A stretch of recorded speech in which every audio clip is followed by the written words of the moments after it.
Welcome back to Synergy Bonus. A bunch of guys who like to sit around, drink, and talk about video games. Tonight we are finally coming to talk about, a little bit late, Fire Emblem, the Three Houses, the most recent addition in the Fire Emblem franchise.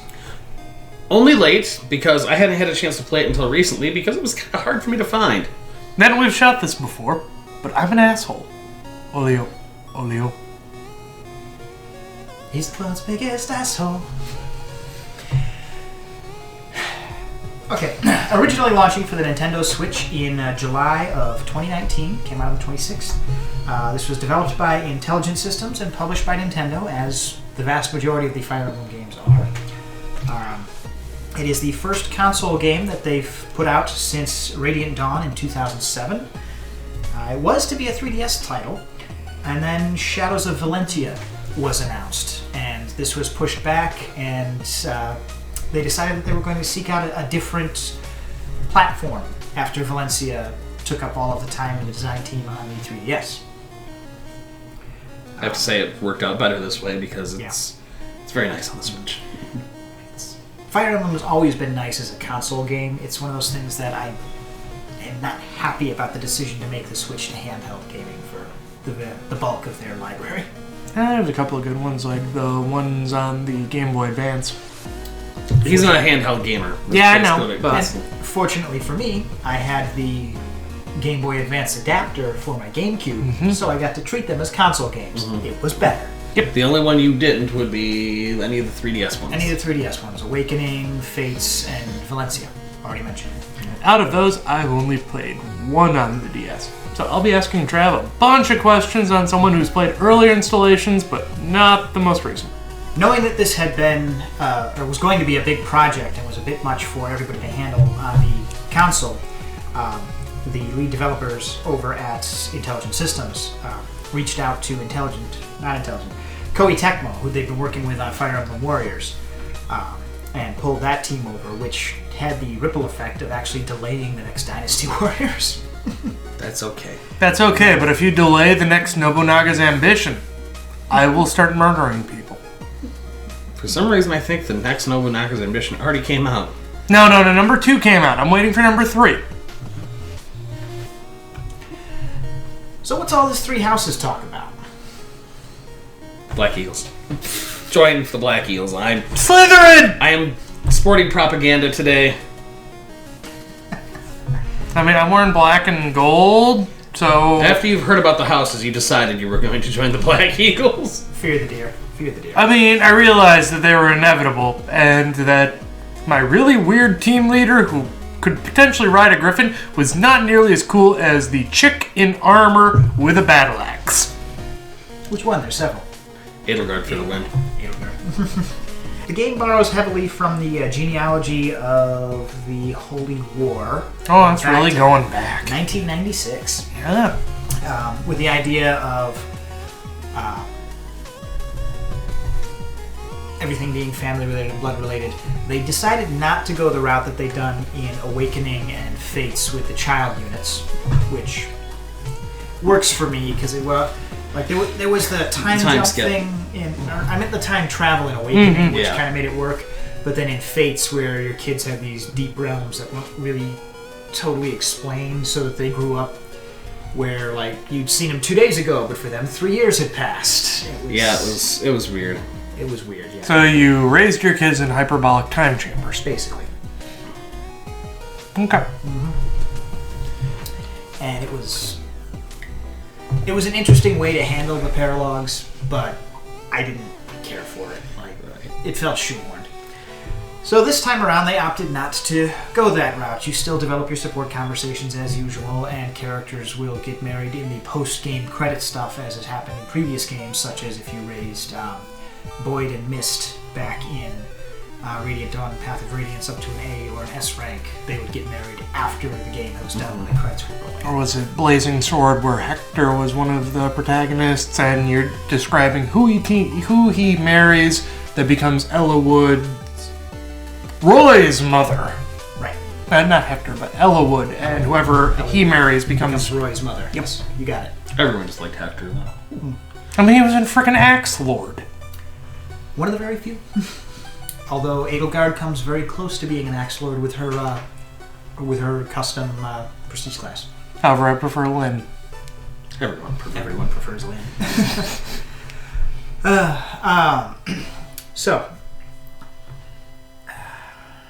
drawing on the idea of the three houses, this one deviates a little bit very quickly from the standard Fire Emblem fare. You wake up, you're a mercenary, there's a commotion outside, you rush to aid some kids who become the bulk of your team. It's pretty standard so far. The twist is, these kids are students at an officer's academy that's being hosted at Garreg-Mach Monastery, just up the road. Wait, I've played this game. It's called Valkyria Chronicles 2. Yes. Not nearly as good as Valkyria Chronicles 1. Yeah. And you get shanghaied into going to the monastery and accepting a teaching position as basically the new Defense Against the Dark Arts teacher. Guess what? We've just met you. You're going to be teaching these students because we think your mercenary skills and tactical genius will help these including the people crown out. royalty of one of the three major nation states of the continent. No pressure. None whatsoever. Also, you work for the Pope. Yeah. By the way, Essentially. the rest of the faculty really suspicious of you because you're an unknown nobody from nowhere who the Archbishop just gave this very prestigious teaching position to. For However, no wasn't your father one of the previous teachers? No, he was a mercenary for them. He was not a mercenary. An instructor. He was not even that. He was a captain of the Knights of that's Saros, what it was. Who had quit and left the order 20 years ago to pursue a career as a mercenary and raise you as his child after his wife had died. So red flag number 1. You've just been appointed this position. Most of them assume it's based on the qualities of your father and the favor that the Archbishop shows him. Nepotism 101. Yep. I will be your instructor. Yep. Which a lot of the other faculty isn't happy about. And so you get this interesting little training scenario where you have all of your characters laid out within your house and you work on their skills. Each of them have things they're good at and things that they're bad at and things that they're really bad at. And you kind of decide on the path that they're going to take later in life in the second half of the game at this point. And this is one of the interesting parts of this game. Any character can be any class. Some are more geared towards being one thing than another. But you can make anybody anything you want. And then some people just shine at something you wouldn't expect them to be. Mm-hmm. The hidden budding talent, where they start out being really lackluster in something, but if you spend enough time in the classroom with them, they actually become super adept at it. Although it doesn't always match up. The person who's really good with swords actually turns out their hidden talent, punching people. Magic, actually. That would be Felix. His he's really gifted with swordplay. He's got a crest, which is a lot like a dragon mark from Eberron that gives him special abilities that really lend themselves to swordplay. But he's got a budding talent with black magic, and he's really, really powerful at it if you work with him. The idea is that there's a master class, prestige class, that he can use later on that Combines the two, but you gotta work through. So it'll become a magus. Yeah, essentially. you gotta work your way I'm through. not sure. both I can't paths remember to what get the name of the class is called, but there. We it's don't have it down there, I'm sure. it's interesting. It's interesting, and I actually don't care for it very much because it gives up a lot of the evasiveness of the swordmaster, and it can't take hits the way like mercenaries or heroes can. So it's very glass cannon-y, but Magus. it'll rush in and steal all your kills for sure. Nice. And that's kind of how this whole thing kicks off and starts going. There's a war, there's a key event, there's going to be spoilers because there's no way to talk about this game without them. Spoilers, yeah, like a massive spoilers. If you don't want to hear them, just stop right now because, like he just said, there is no ifs, ands, or buts. Like, there's going to be massive spoilers. Hans, are we the baddies? Can be. So yeah, during your first year at the monastery where you're teaching these students, there's these shady characters going around, like kidnapping students and stealing relics and just Wait, I've watched enough anime to know how this goes. generally being obnoxious. And as time goes by, you learn more and more about them, and you figure out that they may or may not be associated with a heretical sect of the church that you worked for, or they may or may not be associated with the Empire, simply because the leader goes around calling himself the Flame Emperor. And eventually, Flame Emperor gets unmasked. This is a little bit different depending on which playthrough you're choosing. There we go. Let's go back around that, only 12 minutes in. You get to pick one of the 3 houses to be the leader of towards the beginning of the game. Your choices are the Golden Deer, the Black Eagles, and the Blue Lions. Join the Black Eagles. Also, if you've played Pokemon Go, you have Team Instinct, Team Mystic, And Team Valor. And Valor. Better red than dead. In Valor, there is hope. Instinct is just the whole... There's a weird glitch going on. That gym is yellow. Never seen that before. Golden Deer. Fear the deer. Fear the deer. So you can join one of the... You join any of the houses and you follow the stuff until there's an inciting event at the end of the first year where the Flame Emperor is unmasked, and it turns out it's the leader of the Black Eagles. Edelgard. And then, depending on which path you've taken, there's actually in the original release 4 storylines. 1 for each house, 2 for the Black Eagles. It's one of the reasons they're the house to choose, because you get that choice. So in my first playthrough, I actually chose the Black Eagles. When the unmasking came, like, she just showed up unmasked. Hey, this is what's going on.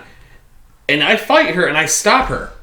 And then I'm ordered from the church to kill her or side with her. I'm like, well, I kind of like what she's spouting off here, so I'm going to join her. And I made an enemy of the church. I'm actually doing a second playthrough. Historically, where I'm bad decision. Where I'm, realistically, good decision. Where I'm joining the church this time, so we'll see how that goes. And if you take the Golden Deer or the Blue Lion routes, you don't have a choice. You side with the church against the Empire. Yeah, I'm going to side with the Empire just due to the number of strategy games I've played where I've spent time spending an inordinate amount of money trying to assassinate the Pope. He wears a stupid hat. And then there's a 5-year time skip. After the the big showdown and the assault on the monastery, whichever side of the assault you happen to be on, you pass out for 5 years. You wake up down a river when some farmer finds you. Wait. We know this has been stressful. You've been asleep for 9 years. So, you're finally awake. This is Metal Gear. This is Skyrim.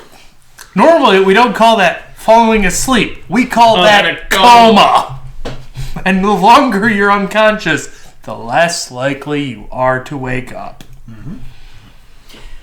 Well, there's a little goddess who rides around in your head, and after 5 years, she's bored, so she wakes you up. So they hit level 10 of Virtue in Hunter? It's kind of. No, it's more like Radiant Dawn, where it turns out that little bird that's been riding around on the Silver Maiden's shoulder for all this time is actually the goddess of chaos. Fun. But this only comes to light. Different game. Not going to talk about that right now. All right. So bookmark on that though. Yeah. So things begin in earnest at this point because you're either fighting against the Empire to restore the church or defend the church, or you're fighting with the Empire to destroy the church and dismantle it. And things go downhill for most of the different characters and houses pretty fast. The Blue House in particular, unless you're playing with the Blue House on your side, their leader Dimitri goes pretty insane, revenge-driven stuff. And from what I've been reading, he goes insane regardless. It's whether or not he comes back from it. If you're not there to pull him back, he has to be put down like a rabid dog. Yep. It is truly unfortunate because you're going to come to those decisions where, hey, I know these people. I have to kill them now. Now, my first playthrough, the first time I fought a character that I could have recruited, which that's another thing this game, you can steal students from other class or houses to join yours. And you have to steal them before the time skip in order to get them to join your house later on. So the first time I encounter one, I just go up and blast them. They're like, wait, don't kill me. I'll join you. I'm like, thank you. So I join them. The second time, I'm like, you know what? Let's just try this guy. Whack them, and they're like dead forever. I'm like, oh. It's a Fire Emblem. And I like really upset Yellow's leader there. And then I got to the point where, should I kill Claude or should I spare him? Well, he's Machiavellian and he likes to manipulate the scenes from behind, and also the sheer amount of do you want to let him live as a result. I killed him because that's exactly what I'm thinking. I'm like, this guy could be a problem later on. Turns out, no. nah, he would have just lived his life in exile. I spared him because I'm pretty much lawful good. So, I've played Crusader Kings way too long to even adopt that mentality anymore. Yeah. I used logic. I mean, I really did. Killing 5-year-olds is an acceptable thing to maintain your power. Okay, Hubert. I don't even get the reference. He The is second in command for this guy. the, Oh, okay. second in command for the Black Eagles, and his whole shtick is, whatever it takes to achieve our goals, the ends justify the means. Well, So if Edelgard told you to kill yourself with you, if that is what my lady desired. Okay, Hubert! Yep. He's an interesting character. Most of the characters in this are interesting. I really do enjoy most of the characters. Some of them in a controversial way, where they were so interesting they had to be dialed back in a patch. Bernadetta. Bernadetta is the one that's most notorious for this. her. Yeah. Several of them had this treatment done, but this was the most glaring one. Most of the nobles, or the kids who come from noble bloodlines, suffered very abusive childhoods, very fucked up childhoods. Because the game is Japanese. As you do. And in Bernadetta's case, it was her father really wanted her to be the perfect wife so that she could marry well and bring fortune upon the house. So, of course, he bound her feet. They didn't go quite that far, but he did have some interesting ideas of what a good wife should be. Quiet and subservient and barely noticeable comes among them. So they had a sequence where, father used to tie me to a chair and tell me to sit there quietly for the next 4 hours and just leave me alone in a room, unable to move. She became friends with a common person, and nobles shouldn't associate with commoners, so the father had the kid killed. I'm suddenly preferring Balbain's Bolvay's method of fathering where... Yes. Where, you're friend with this commoner. Their family died from plague. Your best friends? He's an honorary member of our house, and I'll raise him as if he was my son. Yep. The Blue House does stuff like that. The Red House does not. And this got watered down and dialed back, so they cut out a lot of the stuff about being tied to a chair and left for hours. And they still mention the chair part, but the kid doesn't get killed. He just gets beaten so hard that he never comes back. She goes, I never saw him again. Yeah. And then she's constantly screaming that she's unmarriageable when a conversation just goes interpreted the wrong way. She interpreted the wrong way, and she freaks out about it. Like, she's a great character. She really is. And, by the time you want to give her a hug? By the time you want to give her a hug. And by the end of her... scared that you were trying to crush her to death. And by the end of the support conversations, she is flourished into this... confident-ish person. She still has her quirks, but, she's still a quirky introvert, but, she can get by and be a normal person. Yeah. Thanks to your care. And some others have similar things like that. I gotta say, though, when I did go through the playthrough, her support with Edelgard was so high, they kind of paired off in the end, and it said she could be found, hiding and whatnot in, speeches, and so it was kind of neat. I, without even thinking, just got her really high with Ferdinand, because it was that whole, here's my heavy armor guy, here's the archer standing right behind him. Made a good thing. And they pair off, and he becomes a very successful politician by following her advice. Nice. So, And she's going to be sitting there lurking in the shadows, watching everything that's going on. yeah. Pretty much. So we talked about the story here, but There's a lot of story to There cover. We is. could do a series of videos on that. just the story alone. But How about mechanics for someone who's played some of the earlier games versus the new one? Because from what you've told me, there's a lot of incremental changes. it's what's there, what's not, what's similar. So Pretty much everything that you would expect for a Fire Emblem game is in this game, but it's not immediately obvious. The weapon triangle is a good example. It's an unlockable. You kind of unlock it through training. When, in addition to just like the regular leveling up, each of the characters has skills in different weapons and abilities, like horsemanship, heavy armor, flying, spears, axes, swords, and so on. They also basically have like job classes instead of just having this one progression that they would normally be locked into. And once they've hit rank C+, I think it is, maybe just be C, then they are with a particular weapon, they unlock a benefit which reflects the traditional weapon triangle of you get a 20% bonus versus to this. damage against this particular type of weapon, swords versus axe, axe versus lance, lance versus swords. Plus you get a bonus evasion against that weapon. But you don't get the downside of you're now weak to Correct. the opposite weapon. Right. However, there are Unless weapons the other unit that you're facing has that skill unlocked. Also, there are weapons with specific type advantages too. For example, a mace will do wonders against heavy armor units. Yep, which is actually realistic. Yep. And archers are still phenomenal against flying units, Yep. Wyvern Riders and Pegasus Knights. Also squishy mages. Not so much. Mages toughened up a little bit in this one. Okay, that is a change then. But I mean, they still don't take as many hits as a heavy armor unit or even a regular unit. But all of a sudden, everybody who takes the time to study as a priest or a bishop, I think it's bishop, gets Mist's miracle ability from Path of Radiance, where based on their luck stat, every time they take a hit that would kill them in like a single hit, there's a percentage chance that they will survive with 1 hit point. Which, dealing with surviving with 1 hit point, permadeath. Permadeath is still in this. Okay. Except There's an option to turn it off, which I ended up doing because I got so sick and tired of shutting the fucking game off and restarting it because my character died. Because I'm one of those ones, I want my characters to live and whatnot. So I'm just going to keep doing it. So I'm like, why deal with it? because However, there's a new mechanic in this game that's available on normal mode and harder. no, it's available in every mode because there was a paralog where it's like these characters cannot get killed in battle. Even though they wouldn't die, it still counts as a failure. No,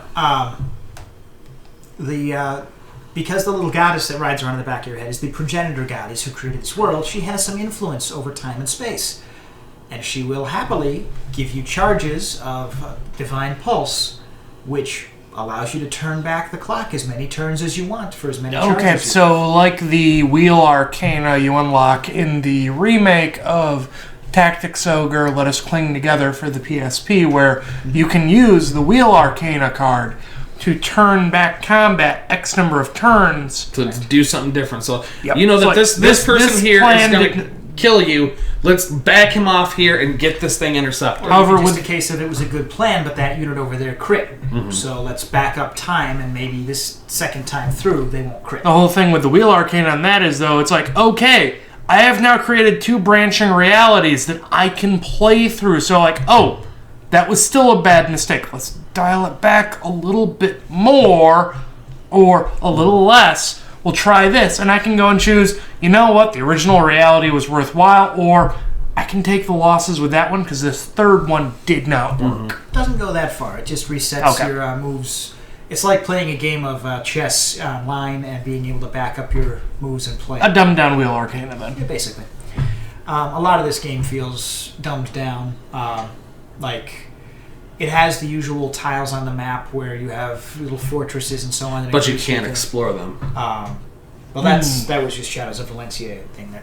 No, they don't. Well, I have, thought about like towns and stuff too, where you can. No, I'm thinking like back to like Blazing Yeah, Blade. where You you could go and move on the world map Yeah. in a battle. Well, it's not the world map, but you know what I mean, the larger strategic map. But there'd be towns and Yeah, people you would stuff talk like- to people. Yeah, they're not there anymore. Oh, okay. They still have like Forests you can stand in and thickets, which is fine. Fog of War. Fog of War is a occasionally. thing. There's like magma tiles that will poison you, but you don't have villages to explore or anything like that. The monster enemies. New addition are the demonic beasts and other monsters. These are characters who tried to abuse the goddess's power in one way or another, and deliberately or otherwise got turned into these big... They take the place of the shape-shifting species and classes and Manakete and dragons from previous entries. The big catch is they can't transform back once they do it. And they're an interesting mechanic. They take up 2x2 space, so it's 4 squares, and they have a shield on them. So the first time you hit them, they don't take a whole lot of damage. They don't ignore it, but you just sort of annoy them. Mm-hmm. But if you hit them enough, or if you hit them with the new Gambit system, which is a new skill in there as well, leadership, it will shatter the shield. And if you could shatter all 4 pieces of the shield in a turn, it stuns them and you get stuff. Once the shield is broken, they're about as weak as any other enemy. But they have multiple life bars. So you might have to kill them like 3 or 4 times. Mm-hmm. They are very much damage sponges, and they hit very hard, and all of their attacks are either ranged or AoE, and a lot of them have secondary effects, poison or burning or something. Once you break that shield and get to that, like, they have a different style attack too. And they're not bad on easy or normal mode. You can have 1 or 2 characters handle them. On hard mode, they're a taking boss. them down, they're more like a mid-boss. You need a group coordinated attack. You need a coordinated group attack. Once you get onto nightmare mode, or maddening mode, I think is what they call it in this one, taking them down is more of an art than a science.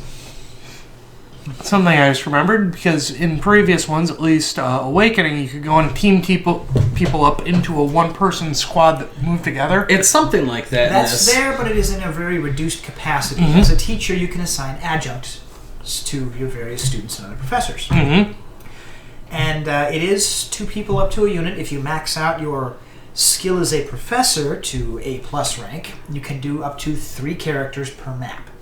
And basically a 3-man squad. No, it's 6-man squad. Yes, well, you know what I mean. Yes. Yeah. And they do get the boosts to the support conversation, and they train with their weapon skill, and they get to train with their job. It's a nice way to level characters you normally wouldn't level to. But it feels very restrictive because, again, you only get 3, and only after you've maxed out your professorship skill. Also, something I remember you bringing up, not while we've been recording, but you can also assign someone a unit of soldiers. That's the Gambit system. Okay. No, well, yes and no.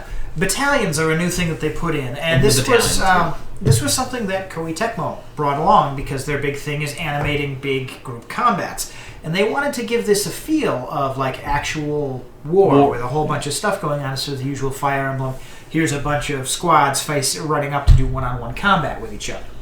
So you have these units standing behind you, cheering you on, and your adjunct is a part of this unit and will sometimes like jump in and attack or heal you or shield you from a blow. So it's nice if you have a battalion of archers. It shows you up in the animation, and the whole archers just take their bows and fire into So you're soon I Love Archer's Quan. Exactly. Yeah.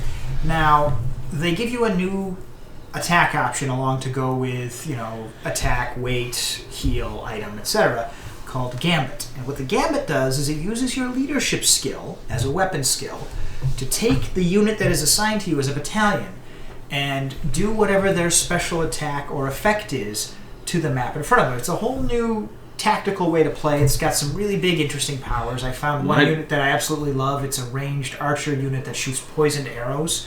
They don't do a whole lot of damage, but when you've got a tough enemy that has an auto... Regen. Not regen.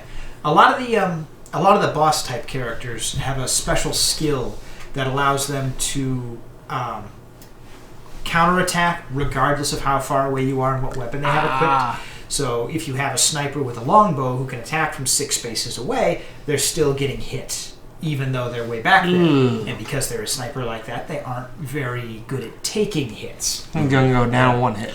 Or if you have some of the long-range magic, like Meteor or something, which you can usually hit from 12 spaces away, you're still getting counterattacked. My Gambits don't have that effect. There's no counterattack when somebody uses a gambit because it's the whole battalion rushing you. And so having things like, okay, this guy is a bitch who automatically counterattacks and hits harder than anything I can do. I'm going to rain down poison arrows on him, and he's just going to take a little bit of poison damage every turn to help me out. And then send in an entire battalion of infantry to bog him down. My favorite thing is actually a speed boost. Doubles the movement speed of the people affected by it. So I can cover a lot of ground that way. Like a cavalry unit. I should mention, too, there are weapon abilities, too, that you learn. Like Helm Combat Splitter skills. and... Getting back to those brands and... Yeah. So... Actually, no, this is another thing that goes up there with gambit, attack, item, whatever. Okay. You can use your combat arts. And what this is a reflection of is as you get better with particular weapons, you learn different ways to use them. One that I'm very fond of is something that's it's called Lightning Axe. And what it does is your character who knows how to do this is an axe user. They go ahead and they charge up their axe with magical energy, so it becomes a magical weapon for the purpose of bypassing damage reduction and so on. That thing's pretty strong against axes, but it's weak to magic. Okay, here goes. Magic axe overcomes them. Yep. And there's some really interesting ones. There's one that charges up your lance with like ice magic and so on. And other ones that are just pretty normal. This one's good against monsters. This one's good against heavy armor units. This one's going to get flyers. You way more range with your ranged weapon. Yes. Mm-hmm. Only in a straight line. Actually, curved shot goes a little off to... I was thinking Deadeye. Did I? Equivalency in Pathfinder of like flight arrows where it's longer range. That's basically it. It's kind of like feats for your characters that they take as they're learning these skills. It's an interesting system. Sometimes it's a system that's going to save your ass. The downplay is that weapon durability is still a thing. Mm-hmm. And they're going to waste away your all of weapon these ability. combat Okay, arts that was going to be my take next a question, was big bite out of asking your about weapon that. Like it'd be, I think it's from anywhere from 2 points to 5 points of weapon durability. In this game too, you can still use your weapon if it's broken, except your accuracy tanks. as does your defense. Yeah, so it's definitely imperative to keep a backup weapon and to repair those nice weapons when you get that chance. So they've got some of the older stuff in there. They've taken some, modified it a little bit, and added new mechanics to make the game more interesting. Very much so. And they put some new classes in to keep things interesting as well. Yeah. And some old favorites. I find myself multi-classing it, maxing out, going back to an old class to finish it out, and then, yeah, it's fun. If I remember also hearing you can switch classes from anyone to any class. Yep. And basically, as a result, everyone is Donnie. Basically. Or Dunny. Donald. Donald. Danny was what they called him, but yeah. That commoner class or journeyman class that you used to get way back in the day, where they start out a little bit weaker than everybody else and then suddenly blossom into something monstrous.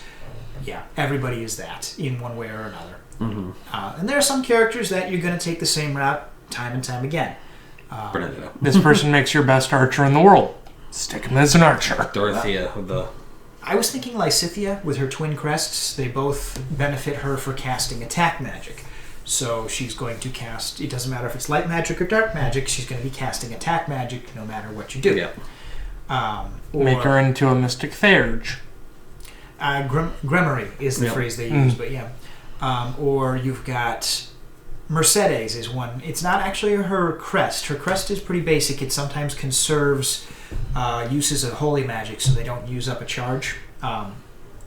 But her personal skill, because everybody has a personal skill as well based on their background, is live to serve. And it heals her for the same amount that she heals another unit anytime she uses healing magic. Ultra healer. Yep, pretty much. Ultra healer. And she's actually a very gifted archer as well. It's her budding talent. I never would because The best healer in the world. Yeah. Yep.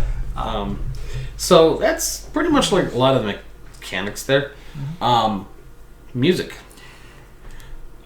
Music is hit and miss. There's a lot of gorgeous tracks. They've thrown in some old ones that are traditional Fire Emblem music that have been rescored. The Fire Emblem theme is in there. Done like on an organ. It's just it's it makes sense with the church elements. But it is also the jingle for when you start and end your day. It's also the chime when the bell tower rings. That's what I meant. Yeah. And when the bell tower rings, it's the Fire Emblem theme. But there's also some really good things that I love. The goddess Sothis' theme. Me too. It's like that when chanting. She's talking to you. Yep. The theme to this game is called why can't I think of it? I don't know, but we'll have it down below in a minute. Edge of Dawn. Sorry, that's what it is. Edge of Dawn, and it's told from Edelgard's perspective, and it's a vocal track. It's a nice track. If you let the demo reel play, it's very upbeat, but there's a slower version out there too, and I prefer the slower version. But that theme is like your battle theme for a while, and actually, I don't know about the other playthroughs, that is also the final battle music. It's very upbeat, we're going in on this final push. It's a very catchy jingle. My problem is, like, in the monastery before the 5-year time skip, the music there, I think, is actually another remix of that, but the way it's spaced out, it goes do, do, do, do, do, and I'm, like, thinking, Friday the 13th, like, when you're on the map or inside a cabin, I'm like, why am I thinking this? Yeah. So the music is very good. It's very thematic. There are some things like that monastery music is going to stick with you for freaking ever.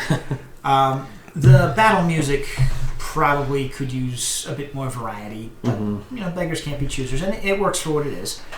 Controls are pretty solid. Controls are solid. It's a menu system, essentially. Yeah, it's a menu system.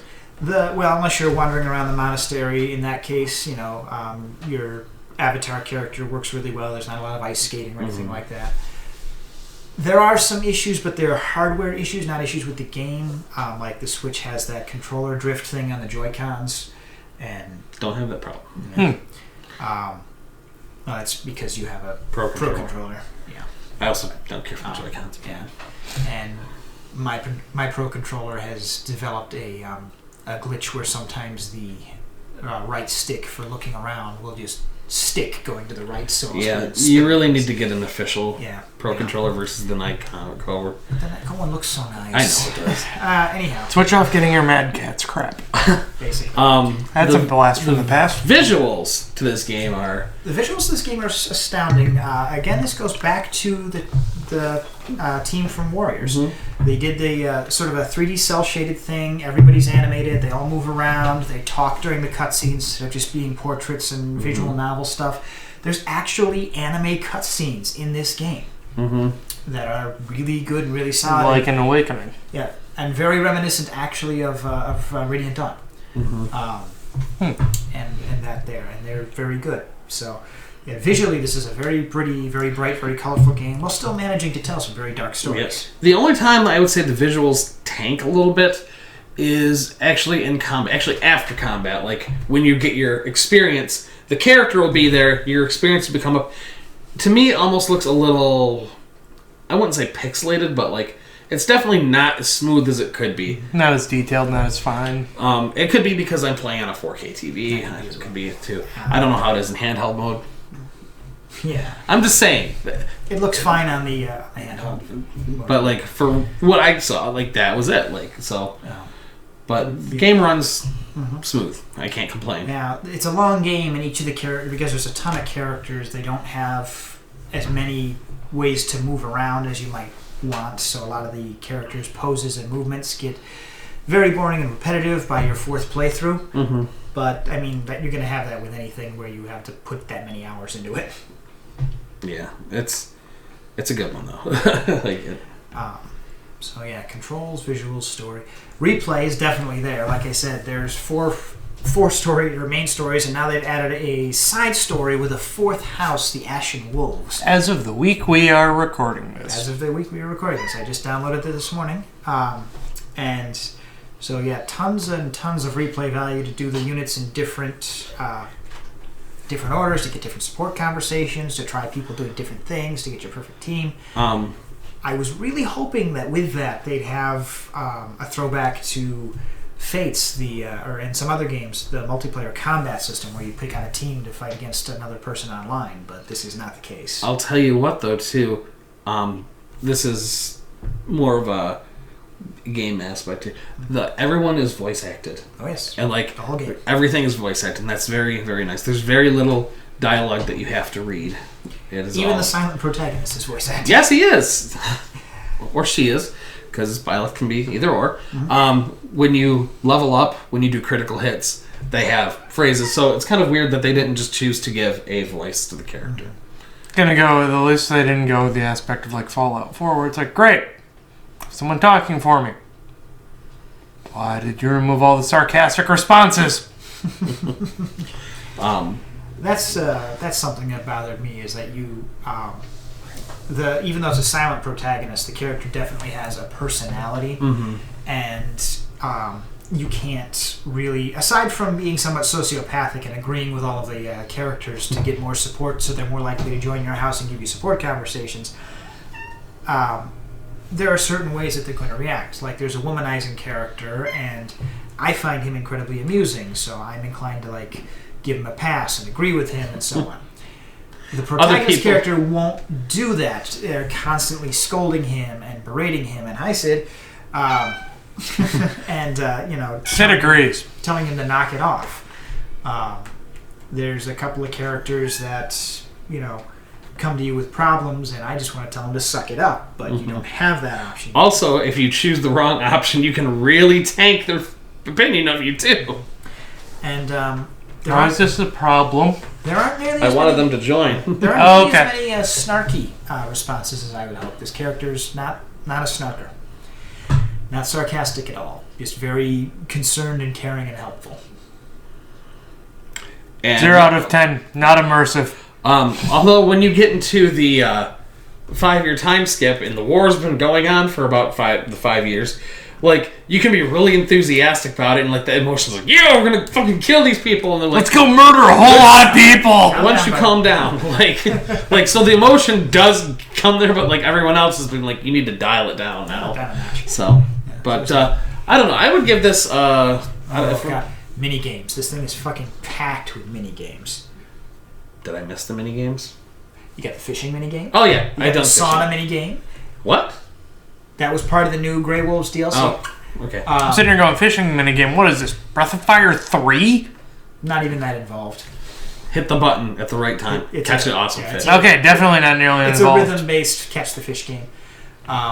There's the Tea Party mini game where you have Yes. to choose conversation trees. And Okay, I was didn't- gonna say, please tell me I'm throwing boxes in a bay. I didn't think of. It's more like the petting mini game from Awakening and Fates.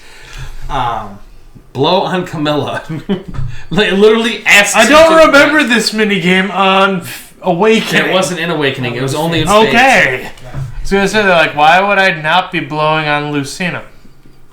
Spades. But I forgot about the Tea Party minigame. So you- For me, that wasn't a minigame. That was, how can I make you like me to join my house? So there's a lot of that. They added the sauna mini game with the thing there, and just other things to do around the monastery. You can do a little bit of gardening. Collect you your can items. Collect your items. Return lost items. Random miscellaneous fetch quests. Yeah. There's little tournaments happening up in the training grounds. all Fighting the time. tournaments. Yep. So there's a bunch of other stuff to do there. You can mix and match support conversations by having a meal with your students. Mm-hmm. And like they're all heralded as mini games, but most of them aren't very interactive, and the ones that are interactive aren't very fun. But you need to do them to get more resources for meals, to get more support points with your team, To also get And more generally just- energy to teach them. level up your professor level, so you have more energy to teach them, and They're more willingness to learn from you, rather. so it's stuff that you kind of gotta do to excel at the game, but it all really kind of sucks. Although I at the end of the day, I'm still gonna give this I'm gonna say 4.5 out of 5. I won't give it a perfect rating because it's not perfect, but it is enjoyable enough for me to replay it after immediately finishing it. Like RPGs don't usually do that. Yeah. except for Chrono Trigger. Yeah, like I said, this does Then have a Baldur's New Game Gate. Plus feature, much like Chrono Trigger, where you can carry over. You start the story over, but you carry over some of your supports and some of your skills and stuff that you unlocked last time. And you can get your professor level back to where it was, so you have those perks that you had when you ended Right the from game. the get-go. Yep. Which makes it much easier to recruit more students, because to recruit a student, they want you to excel in a particular weapon and a particular skill. And a stat type and how you A like stat. and So, how they yeah. like you. So, like Bernadette, I want you to excel in dexterity and archery. By your third playthrough, you can recruit all the other house's troops. almost, no, I wouldn't say almost immediately, but pretty soon. It was very quick. I was only about 6 months in universe time into it when I'd recruited every recruitable character from the other classrooms to my house on my blue playthrough. On this current playthrough, there's only a handful that I haven't yet, and I'm only on 3 months in, I think. Which I'm assuming would also make your team just entirely broken. Absolutely, because it means that I have the best of every single skill set on my team. But the problem is, like, I like these characters, so I'm going to go tried and true versus using someone new sometimes. There's But that. yeah, 4.5 out of 5 for me. I know. I'm going to give it a 4 out of 5. It's a great game, but it's not a spectacular Fire Emblem. Yes. Are you supposed to get on tables? He wants to be part of the video, and he's He's over doing a here. bad job about it. Yes. But I don't know. Like, No, it's a phenomenal game, but as a Fire Emblem, it's got too much other non-Fire Emblem stuff in there. Sort of like Fire Emblem Warriors. Great game. It's not really Fire Emblem. It's not really Warriors. After hearing all this, Greg, is this something that you would Sidious like to Tail play? Whip. It's not very. Yeah, it's something I play because I played Awakening and I've played like Burning Blade, Genealogy, the Holy War, and all that. But yeah, I would honestly recommend this. If I would recommend it's this to anybody. Yeah. it's a fantastic game at the end of the day. Even if you're not big into Fire Emblem, it's a good story. Yeah. I enjoy it. So with that, good night.